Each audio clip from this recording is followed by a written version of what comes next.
चुनाव आयोग के तहत काम करने वाले सभी सुरक्षा बलों को, बंगाल सरकार के सभी कर्मचारियों को और बंगाल पुलिस को भी हृदयपूर्वक अभिनंदन देना चाहता हूं कि आपने जो काम किया है इससे विश्व भर में लोकतंत्र का मैसेज गया है। 23 जिलों में से 20 जिलों में भाजपा नंबर 1 पार्टी बनी है। एक भी जिला ऐसा नहीं है जहां हमारा विधायक नहीं है। पूर्व मेदिनीपुर 16 की 16 भाजपा, झारग्राम सभी सीटें भाजपा, पुरुलिया सभी सीटें भाजपा, बांकुड़ा सभी सीटें भाजपा, दार्जिलिंग, कलिम्पोंग, जलपाईगुड़ी, अलीपुरद्वार सभी सीटें भारतीय जनता पार्टी जीती। और आप लोग तो जीते हो, मेरे लिए बहुत आनंद का विषय है, मगर भवानीपुर की जनता का भी मैं बहुत बहुत धन्यवाद करना चाहता हूं। शुभेंदु दा ने गत चुनाव में दीदी को नंदीग्राम में हराया था। मैंने दीदी का एक इंटरव्यू देखा था, वो कहती थी मैं इनके गढ़ में लड़ने के लिए चली गई। दीदी इस बार तो शुभेंदु दा ने आपके घर में आकर हराया है। मैं भवानीपुर की जनता का भी बहुत बहुत हृदयपूर्वक धन्यवाद करना चाहता हूं। मित्रों, इस जीत का महत्व भारतीय जनता पार्टी के लिए पार्टी के विस्तार तक सीमित नहीं है।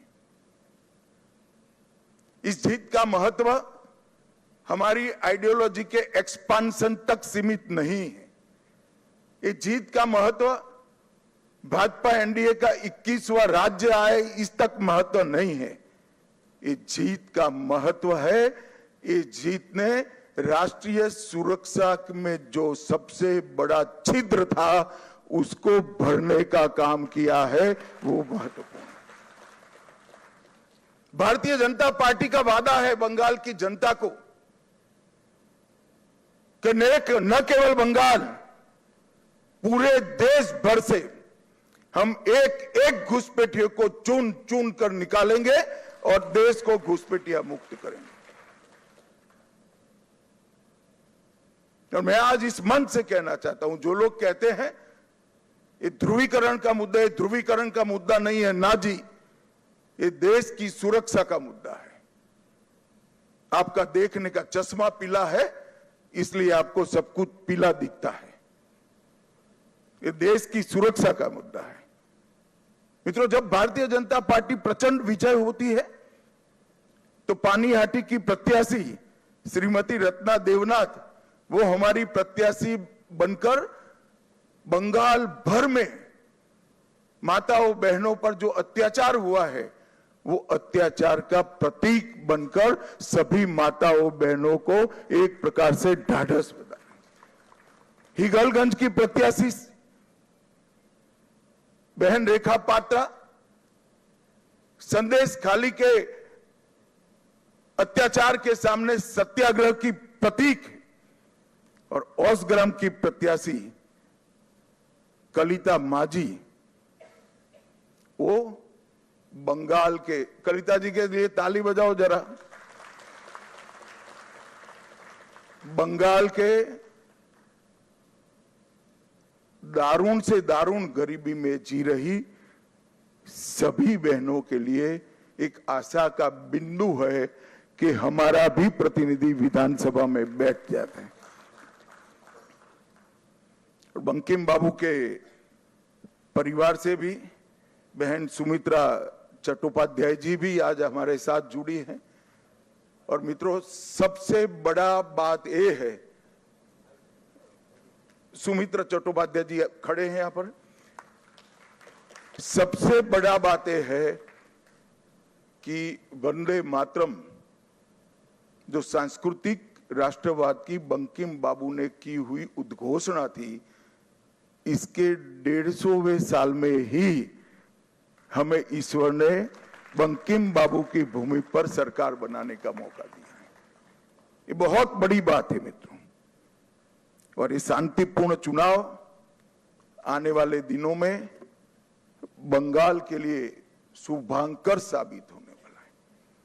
मैं आज इस मंच से सभी दलों को भी अपील करना चाहता हूं, आइए हम सब साथ में मिलें। लोकतंत्र ये मत की अभिव्यक्ति का उत्सव है, इसमें हिंसा कहां से हो सकती है?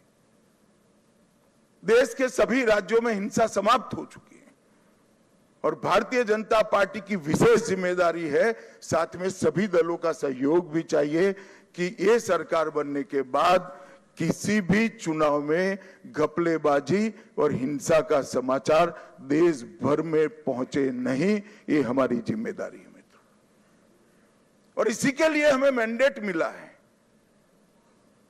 हमें इसके लिए दृढ़ संकल्पित होना पड़ेगा।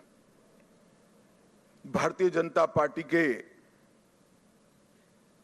कार्यकर्ताओं की एक धैर्यपूर्ण साधना के कारण ही आज ये सिद्धि भारतीय जनता पार्टी को प्राप्त हुई है।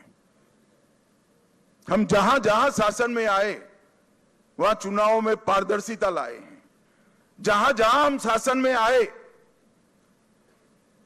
वहां पर हिंसा मुक्त चुनाव हमने कर दिखाए हैं, और ये हम सबकी जिम्मेदारी है कि आने वाले समय में जनता का मत भय के बगैर अभिव्यक्त हो पाए, ऐसा वातावरण हमें बनाना चाहिए। और मैं आज इसमें सभी दलों का सहयोग भी मानना चाहता हूं। मित्रों, आज मैं कांग्रेस पार्टी की भी बात करना चाहता हूं। कई साल से कांग्रेस पार्टी चुनाव नहीं जीतती है कई जगह पे, और अभी अभी उनको मालूम पड़ गया है कि चुनाव जीतना तो अब असंभव है, तो चुनाव की प्रक्रिया को ही कलुषित कर दो, बदनाम कर दो। इसलिए कांग्रेस के प्रमुख नेता, विपक्ष के नेता राहुल गांधी जी ने अपनी हार को छिपाने के लिए कभी ईवीएम, कभी वोट चोरी, कभी मतदाता सूची, कभी SIR, ये सब कीचड़ उछाड़ने का प्रयास कर रहा है। मगर मैं आज कांग्रेस पार्टी को कहने आया हूं कि हम तो 14 से आए हैं, हम तो 2014 से शासन में आए हैं। तमिलनाडु में 1967 से आपका कोई सीएम नहीं बन पाया, ये सभी वोट चोरी थी क्या? पश्चिम बंगाल में 49 साल से आपका सीएम नहीं बना है, वो सभी वोट चोरी थी क्या? सिक्किम में 82 साल से आपका 42 साल से आपका सीएम नहीं बना है, बिहार में 36 साल से नहीं बना है, गुजरात में 30 साल से नहीं बना है, ओडिशा में 26 साल से नहीं बना है, नागालैंड में 23 साल से नहीं बना है, महाराष्ट्र में 12 साल से नहीं बना है। अगर ये सभी वोट चोरी है तो वोट चोरी करने वाले तो आपके साथ बैठे हैं भाई। आज सारे इंडिया अलायंस के सदस्य बने हैं। मैं तो मानता हूं कि कांग्रेस पार्टी ने अपनी हार के लिए आत्मचिंतन करने की जरूरत है। देश की जनता राहुल गांधी को नेता बनने के बाद सैन हर जगह कांग्रेस के खिलाफ मैंडेट दे रही है, और राहुल जी के नेतृत्व में ही इंडिया अलायंस फिर से टूटने की शुरुआत भी हो गई। जो लोग राजनीति में आत्मचिंतन नहीं करते हैं और फौरी बहाने ढूंढते हैं, वो कभी विजय के लिए यश प्राप्त नहीं करते हैं। भाइयों बहनों, आज का विजय पूरे पूर्वी भारत के लिए बहुत महत्वपूर्ण। 2014 में प्रधानमंत्री जी ने कहा था कि पश्चिम और पूर्व दोनों का विकास एक समान होना चाहिए, और आज अंग बंग कलिंग और असम, एक प्रकार से पूरी बंगाल प्रेसिडेंसी आज भारतीय जनता पार्टी के ध्वज के नीचे आ गई है। और जिन लोगों ने पूर्वी भारत को विकास से महरूम रखा, उनको सत्ता से बेदखल करने का काम पूरे पूर्वी भारत ने किया है। मैं बंगाल की बात करूं तो बंगाल में ममता जी के 15 साल में एडमिनिस्ट्रेशन का पूरा राजनीतिकरण हो गया। सारे एडमिनिस्ट्रेशन के प्रमुख अंग उपांग राजनीतिकरण हो गए उनका, और राजनीति का अपराधीकरण कर दिया। तो एक प्रकार से पूरे बंगाल में सुशासन आए ऐसी व्यवस्था ही नहीं। मैं फिर से दोहराना चाहता हूं, ममता जी के शासन में एडमिनिस्ट्रेशन का राजनीतिकरण हुआ और राजनीति का अपराधीकरण हुआ। अपराधी ही राजनेता बन गए, तो विकास की कोई गुंजाइश ही नहीं बनी। मैं आज भारतीय जनता पार्टी की ओर से बंगाल की जनता को विश्वास दिलाना चाहता हूं, भाजपा के शासन में न एडमिनिस्ट्रेशन का राजनीतिकरण होगा, न राजनीति का अपराधीकरण होगा। ये हमारा बंगाल की जनता को वादा है। गुंडागर्दी, हिंसा, सिंडिकेट, भ्रष्टाचार, कट मनी, ये जो त्रास था बंगाल की जनता पर, हमारे नए मुख्यमंत्री के चार्ज लेते ही कुछ ही महीनों में ये सारा समाप्त हो जाएगा और बंगाल के किलोमीटरों दूर, सैकड़ों किलोमीटर दूर तक होगा। आधुनिक खेती बंगाल तक पहुंची ही नहीं है, इंडस्ट्रीज बंगाल से भाग गई है, इंफ्रास्ट्रक्चर डेवलप करने का विजन ही नहीं है, और महिला सुरक्षा और नागरिक सुरक्षा पाताल तक नीचे पहुंच गई है। ये सारे मुद्दे भारतीय जनता पार्टी ने अपने संकल्प पत्र के अंदर लिए हैं, और मुझे विश्वास है कि भाजपा सरकार मोदी जी के नेतृत्व में ये डबल इंजन की सरकार बनकर दिन दूनी रात चौगुनी बंगाल को प्रगति की दिशा में ले जाएगी। घुसपैठिया मुक्त बंगाल, सुरक्षित महिला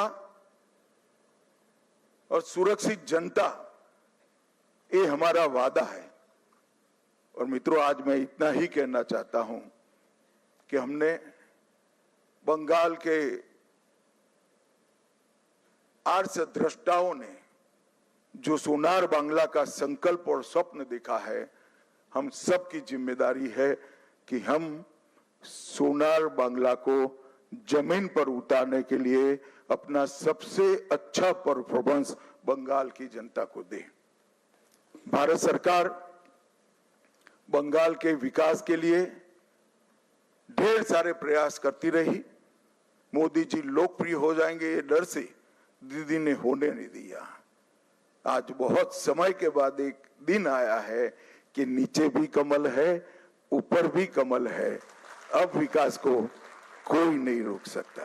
और फिर से एक दिन गोपाल कृष्ण गोखले का जो वाक्य है वो सच साबित होगा। बंगाल आज जो सोचता है, भारत कल सोचता है। ऐसा बंगाल का निर्माण करने का जिम्मेदारी हम सबके सिर पर देश की जनता ने रखी है। मैं एक विशेष उल्लेख करना चाहता हूं, कला, साहित्य और संस्कृति, पूरे भारत की पहचान बंगाल से होती थी। हमारा पूरा प्रयास रहेगा कि कला, साहित्य, संस्कृति और शिक्षा, इस सभी क्षेत्रों में बंगाल देश का नेतृत्व करे। हमने एक बहुत छोटा सा वादा किया है कि जैसे पुणे में फिल्म इंस्टीट्यूट है, ऐसे हम यहाँ पर तख्ते के लिए मतलब थिएटर के लिए एक ट्रेनिंग इंस्टीट्यूट बनाएंगे जो दुनिया भर के थिएटर को ताकत देगा। मित्रों, ये हमारा एक छोटा सा जेस्चर हमारी सरकार की दिशा बताने के लिए, इसके परिचय के लिए बहुत महत्वपूर्ण है। मैं आज फिर से एक बार नरेंद्र मोदी जी की ओर से, हमारे पार्टी के राष्ट्रीय अध्यक्ष नितिन नवीन जी की ओर से और भारतीय जनता पार्टी के करोड़ों करोड़ों कार्यकर्ताओं की ओर से बंगाल की जनता को मनपूर्वक धन्यवाद और प्रणाम करता हूं और शुभेंदु भाई को बहुत बहुत शुभकामनाएं देता हूं कि आप सफल होइए और बंगाल के जनता के पूरी आकांक्षाओं को, आशाओं की पूर्ति का आप माध्यम बनिए। शुभेंदु को मैं लंबे समय से जानता हूं, संघर्षशील व्यक्ति है शुभेंदु जी। एडमिनिस्ट्रेशन को भी देखा है और टीएमसी के दूषणों को भी देखा है। यहां पर सुशासन देने में हमारी टीम के साथ शुभेंदु जी सफल होंगे, इसका मुझे पूरा विश्वास है। और उन्होंने जो संघर्ष किया है वो संघर्ष आज परिणाम लाया है। हमारे 321 से ज्यादा कार्यकर्ताओं ने जो बलिदान दिया है आज उसका परिणाम मिला है। और देश भर के हजारों कार्यकर्ताओं ने बंगाल चुनाव में प्रधानमंत्री जी से लेकर हम बूथ के अध्यक्ष तक सभी ने मेहनत की है। इस सभी का बहुत बहुत धन्यवाद। मेरे साथ एक बार मन पूर्वक बोलेगा, वंदे वंदे वंदे, जय श्री राम, जय जय श्री राम। अधिकारी और अब शपथ की तैयारी, कल शपथ आपको देखने को मिलेगी।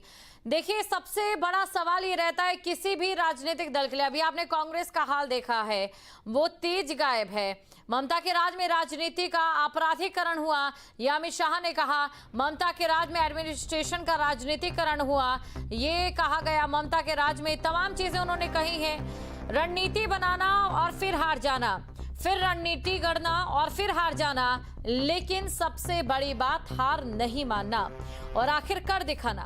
पिछले 15 वर्षों में संघ और भाजपा के कितने ही कार्यकर्ता पिटे और पिटते रहे, कहीं को तो जान से भी हाथ धोना पड़ा, लेकिन किसी ने हार नहीं मानी। हर चुनाव के बाद भाजपा कार्यकर्ताओं